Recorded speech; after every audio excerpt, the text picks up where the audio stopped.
Assalamualaikum, saya Razalilia binti Mak Zaki, pemegang kad matrik 151955. Saya dari Pusat Pengajian Ilmu Pendidikan. Saya akan membentangkan tentang kegiatan ekonomi di kampung saya. Baiklah, saya mulakan pembentangan ini dengan latar belakang tempat kajian. Berikut merupakan petelakar kampung saya, iaitu Kampung Bertam Baru. Kampung ini terletak di kawasan pedalaman di Ulu Negeri Kelantan. Kampung ini di bawah jajahan Gua Musang.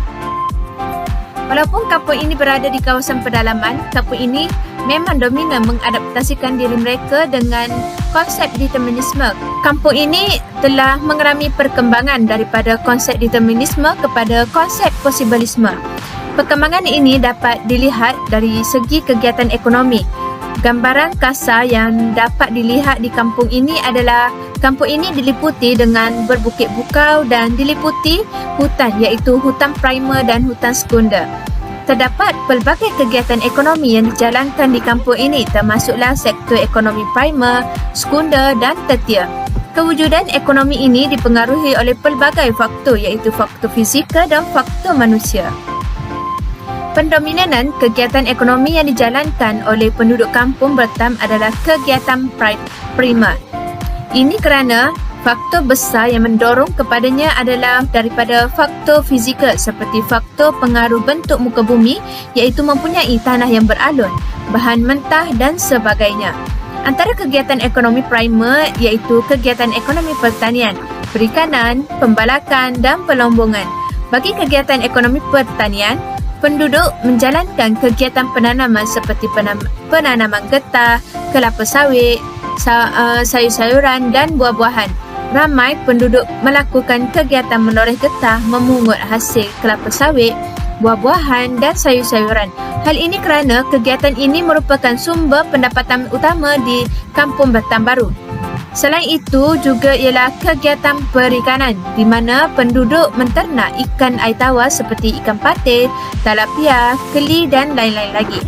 Bagi pembalakan, penduduk melakukan pembalakan seperti pembalakan pokok semula jadi, iaitu pokok merbau, melati dan cengat, dan penebangan dari hutan sekunder.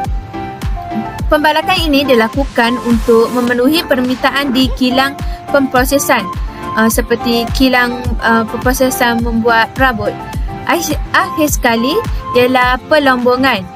Terdapat pelombongan batu kuari iaitu yang diambil daripada gua, pelombongan pasir iaitu yang diambil daripada pinggir sungai.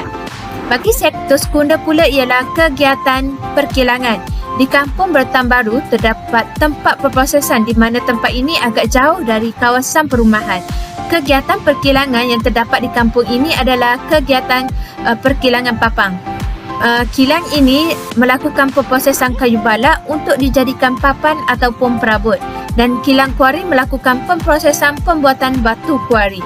Faktor yang mendorong kegiatan pemprosesan ini adalah kerana adanya teknologi canggih seperti mesin-mesin, centera moden dan sebagainya yang diperkenalkan daripada kawasan bandar. Akhir sekali, sektor ekonomi yang terdapat di kampung ini ialah sektor ekonomi tertiar. Antaranya ialah kegiatan perniagaan, pengangkutan dan perkhidmatan. Perniagaan yang dijalankan adalah perniagaan runcit dan perniagaan kedamakan. Manakala bagi perkhidmatan pula ialah seperti balai polis, pendidikan, pusat jalur lebar, kesihatan dan tempat beribadah. Faktor yang mendorong wujudnya ekonomi ini ialah adanya modal yang mencukupi, pertambahan penduduk dan juga kemudahan pengangkutan dan infrastruktur. Kemudahan ini membolehkan Kampung Bertam Baru mempergiatkan lagi kegiatan ekonominya. Baiklah, rumusan bagi kegiatan ekonomi di kampung saya ini, terdapat pelbagai faktor yang mempengaruhi kegiatan ekonomi, termasuklah faktor fizikal dan faktor manusia. Dan saya percaya kampung ini pada suatu hari nanti dapat berkembang maju menjadi sebuah bandar kerana faktor yang terdapat di kampung ini tidak jauh beza dengan faktor yang mempengaruhi kegiatan ekonomi di bandar.